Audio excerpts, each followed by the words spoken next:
Yang dibahas oleh Imam Adz-Dzahabi rahimahullah di sini adalah meninggalkan sholat Jumat. Artinya tidak ada uzurnya, hanya untuk sholat duhur.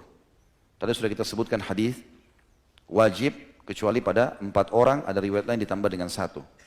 Hamba sahaya tidak wajib, gugur baginya, hukumnya sunnah. Wanita hukumnya sunnah. Boleh wanita hadir Jumat? Boleh. Boleh, tapi tidak wajib.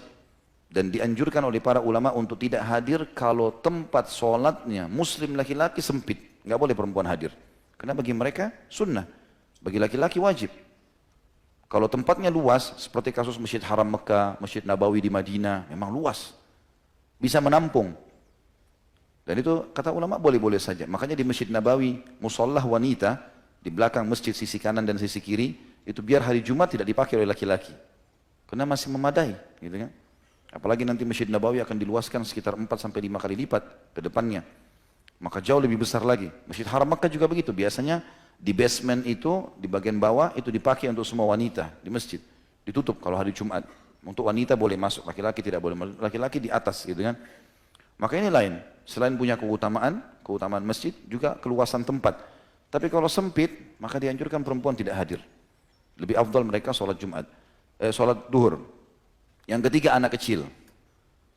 Artinya boleh seseorang di antara kita mengajak anaknya hari Jumat. Kalau memang dia mau ajak, misal pas hari Jumat, hari libur kantor, dia ingin bawa anaknya, tidak ada masalah. Tetapi lebih afdal untuk tidak, walaupun boleh. Ya, karena anak-anak dikhawatirkan mengambil saf. Orang dewasa yang memang dasarnya wajib bagi mereka. Kemudian sakit. Penyakit apapun yang menghalangi seseorang untuk keluar rumahnya, maka boleh dia untuk tidak hadir. Sakit perut, ya, atau apa saja penyakit, mungkin dia dioperasi, mungkin segala macam, ini gugur, dia ganti dengan Jumat. Dan di riwayat lain menjelaskan tadi musafir. Nabi SAW kalau sedang safar, maka beliau mengganti Jumatnya dengan duhur, ya, dan beliau menjamak antara duhur sama asar. Tinggal khilaf di antara ulama teman-teman sekalian, bolehkah musafir? Kalau dia lagi mau safar, dia dapat Jumat. Seperti sekarang di bandara-bandara kita pun ada dilakukan Jumat. Kita mau safar, pesawatnya misalnya jam 12:30. Jam 12:30 Jumat. Mana lebih baik kita hadir Jumat atau kita duhur asar jamak nanti? Kalau Jumat di depan mata, lebih afdal Jumat walaupun kita safar. Khilaf di antara ulama, apakah setelah sholat Jumat berjamaah bisa jamak dengan asar atau tidak? Maka pendapat pertama mengatakan tidak boleh dia jamak. Karena belum ada riwayat dari Nabi SAW, beliau pernah Jumat lalu dijamak dengan asar. Kalau beliau safar, beliau sholat duhur asar. Gitu kan. Pendapat kedua mengatakan boleh, nggak ada masalah. Karena Jumat sama duhur sama saja sebenarnya. Jumat sama duhur sama. Gitu. Dia musafir pun dia sholat Jumat 2 rakaat, dia sholat duhur 2 rakaat, Jumat pun 2 rakaat, maka tidak ada masalah. Boleh dia menjamak. Ini alhamdulillah selama ada khilaf di antara ulama dan mereka mengambil dari dalil yang jelas, maka boleh kita memilihnya. Dan Allah alam, kami cenderung dengan pendapat bolehnya menjamak antara Jumat dengan asar.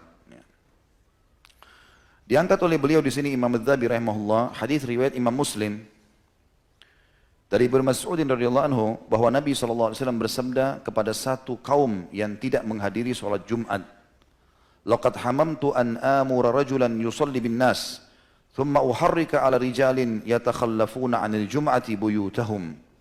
Sungguh aku berniat untuk memerintahkan seseorang laki-laki agar mengimami orang-orang sholat. Kemudian aku keluar dan aku bakar rumah laki-laki yang meninggalkan sholat Jumat. Itu hadis ini riwayat Imam Muslim dalam kitab Al-Masajid nomor 652. Hadis ini teman-teman sekalian menjelaskan kepada kita tentang wajibnya sholat Jumat bagi orang yang tidak punya udzur, terutama laki-laki. Karena Nabi SAW ikutkan dengan ancaman, dibakar rumahnya. Ya, kalau seandainya dia tidak hadir, tidak ada udzurnya. Hanya kena sibuk main game, hanya kena sibuk ngobrol sama temannya, hanya kena sibuk mengejar makan siang di kantor, lalu kehilangan Jumat. Ini a'udzubillah, sebuah kelalaian yang luar biasa. Bahkan dalam hadis Nabi SAW yang setelahnya, riwayat Imam Muslim juga, kata Nabi SAW, "La yantahiyanna aqwamun an wada'ihimul jum'at, aw la yakhtimannallahu ala qulubihim, thumma la yakununna minal ghafilin."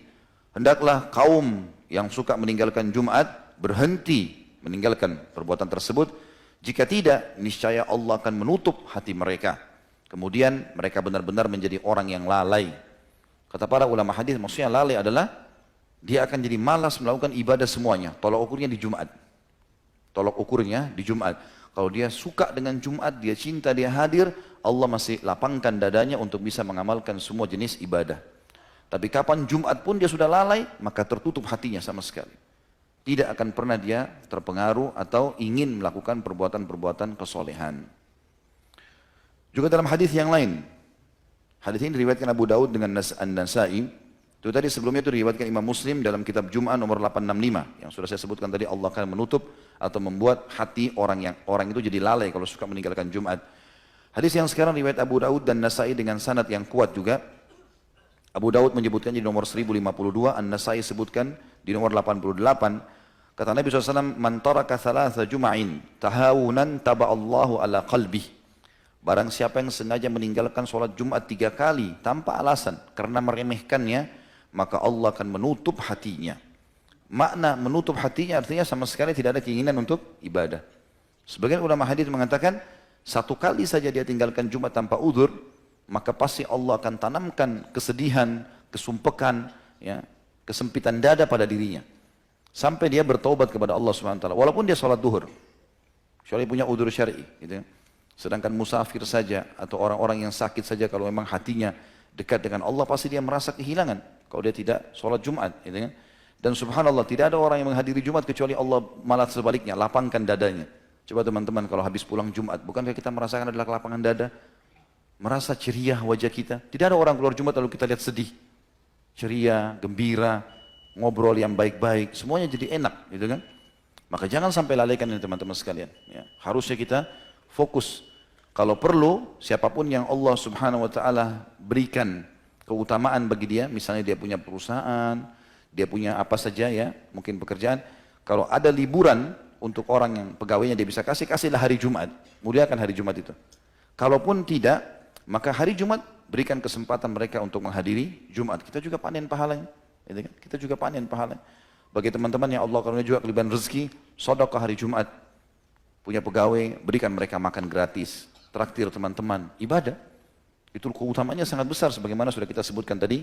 Banyak sekali hadis yang berhubungan dengan masalah itu. Allahu a'lam. Semoga Allah SWT menjadikan kita yang orang selalu taat kepadanya dan juga menjadikan kita yang selalu menjaga ibadah-ibadah terutama Jumat pada waktunya dan selalu mendapatkan ibadah yang diberikan pahala yang sempurna. Ya Allahu a'lam. Baik begitu saya teman-teman sekalian, semoga majelis kita diberkahi oleh Sang Pencipta Allah dan dijadikan sebagai tambahan amal kita pada hari kiamat.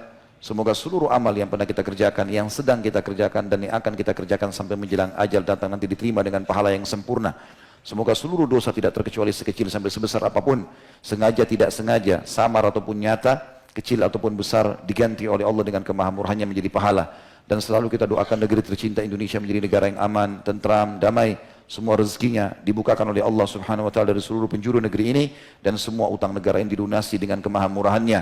Dan semoga umat Islam di bawah naungan ukhuwah Islamiyah, diangkat perselisihan di antara mereka, diberikan penghormatan satu sama yang lain, dan juga dalam ibadah mereka kembali kepada Al-Quran dan Sunnah. Dan siapapun yang menginginkan keburukan bagi Islam, bagi muslimin, bagi negara tercinta ini dikembalikan tipu daya mereka kepada mereka sendiri. Dan semoga seluruh pemimpin negara ini diberikan hidayah oleh Allah untuk menjalankan tugas dan amanah mereka. Dan semoga saja seluruh warga Indonesia, muslim atau non-muslim mendapatkan hak mereka. Dan semoga Indonesia menjadi contoh bagi negara-negara yang lain. Selalu kita doakan saudara kita di Palestina, di Syria, di Yaman, di Irak, di Myanmar, di Ahsa, dimanapun mereka berada secara tertindas. Semoga Allah ikhlaskan niat mereka, terima para syuhada mereka, muliakan Islam di tangan mereka dan tangan kita semua. Dan semoga Allah partisipasikan kita bersama mereka di pahala, baik dengan doa, dengan harta, juga dengan jiwa kita. Dan semoga Allah dengan kemahamurahannya menyatukan kita semua di surga firdausnya tanpa hisab. Mana saya di majlis ilmu yang mulia ini. Wassallallahu nabiyana Muhammadin walhamdulillahi rabbil alamin. Subhanakallahumma bihamdika asyhadu an la ilaha illa anta astaghfiruka wa atubu ilaik. Wassalamualaikum warahmatullahi wabarakatuh.